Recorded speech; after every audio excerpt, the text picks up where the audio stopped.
Nous célébrons aujourd'hui le 4e dimanche de Pâques de l'année liturgique B.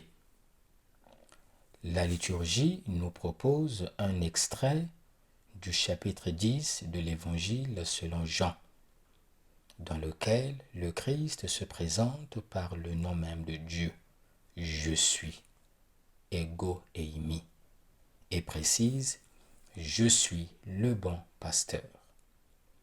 Quelle est la signification de cette expression dans la bouche de Jésus?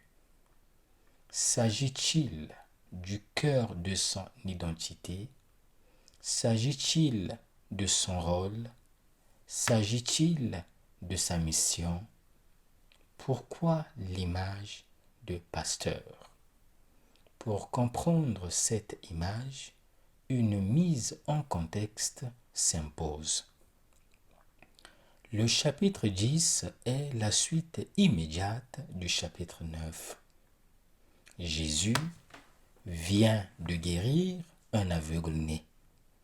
Avec ce miracle, Jésus s'est révélé la lumière du monde.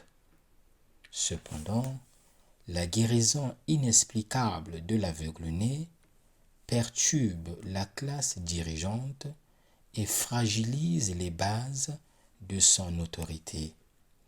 Les autorités juives déclarent ce qui suit.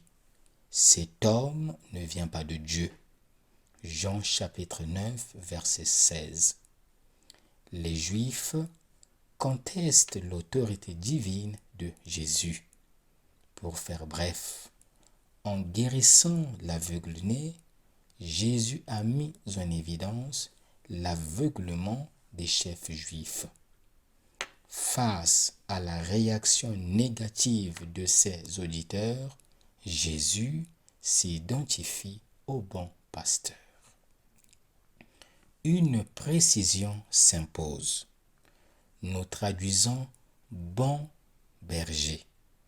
En grec, cependant, il n'est pas écrit agathos, qui se traduit par bon, mais kalos. Kalos en grec se traduit par beau. Il ne s'agit pas d'une qualité morale ni d'une qualité esthétique, mais plutôt de la beauté intérieure. La traduction exacte signifie que Jésus ne se présente pas comme le bon berger, comme le doux berger, mais plutôt comme le beau berger, le vrai berger. Qu'est-ce qui prouve que Jésus est le beau berger? Y a-t-il un critère? L'évangéliste Jean nous donne 2 critères. Le premier critère par lequel Jésus se présente comme le beau berger en contraste avec les autres, qui sont des voleurs, des mercenaires et des profiteurs, consiste en sa disponibilité à offrir sa vie pour le troupeau. L'évangéliste Jean écrit « Je suis le bon pasteur. Le vrai berger donne sa vie pour ses brebis. » Jésus est le beau berger parce qu'il dépose sa vie comme le chercheur qui dépose sa thèse, fruit d'un nez ou d'une vie de labeur. On peut dire que Jésus dépose sa vie et tout ce qu'il est. Le beau berger est celui qui rassemble dans l'unité les brebis dispersées et va à la recherche des brebis perdues. Le don de sa vie pour les brebis a pour objectif et résultat effectif le rassemblement dans l'unité des brebis dispersées.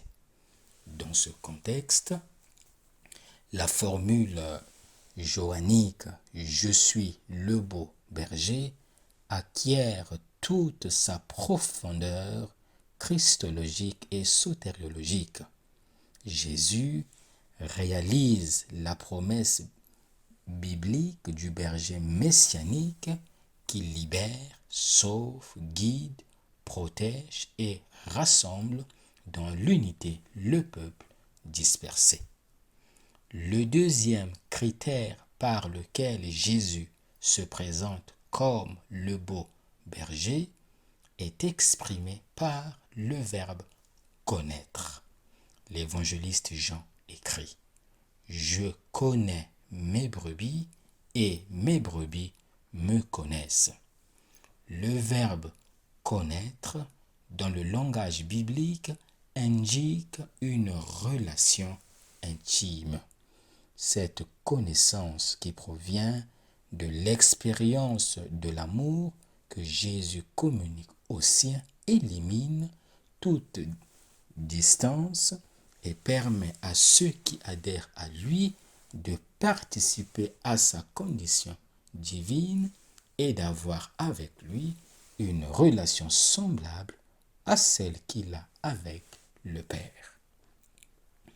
L'image du beau berger qui offre sa vie devient un modèle pour le service et l'engagement des responsables de la communauté, comme le montre le dialogue final entre le ressuscité et Pierre. Jean chapitre 21, les versets 15 à 17. Simon, fils de Jean, m'aimes-tu plus que ceci? Oui, Seigneur, tu sais que je t'aime, paie mes agneaux. Quel est l'enseignement à retenir? Le Christ se révèle le beau berger. Jésus se propose comme modèle du pasteur authentique. Toute notre vie repose sur les modèles qui se présentent à nous. Jésus est celui qui nous guide et nous oriente. Le Christ met à notre disposition tout ce qu'il a et tout ce qu'il est. Il veut que nous prenions sa beauté intérieure et l'incarnions dans nos milieux de vie. Prendre la beauté intérieure de Jésus, cela signifie penser comme Jésus, agir comme Jésus, se socialiser comme Jésus, être proche des brebis. Car l'une des qualités du beau berger est la proximité avec les brebis. Le pape François parle de proximité de cuisine, c'est-à-dire être là où les choses décisives sont cuisinées, c'est-à-dire celles qui comptent pour chaque brebis, pour chaque troupeau. Le pasteur doit sentir l'odeur des brebis. Que nous reste-t-il à faire? Il ne nous reste plus qu'à conjuguer le verbe être. L'emploi de l'adjectif kalos qui se traduit par beau permet de mieux comprendre que le croyant appelé à servir sa communauté, qu'elle soit ecclésiale, familiale ou civile, à la suite de Jésus le beau berger, doit donner l'exemple d'une beauté de vie dans sa manière de penser, d'agir, de se socialiser et d'être attentif aux autres.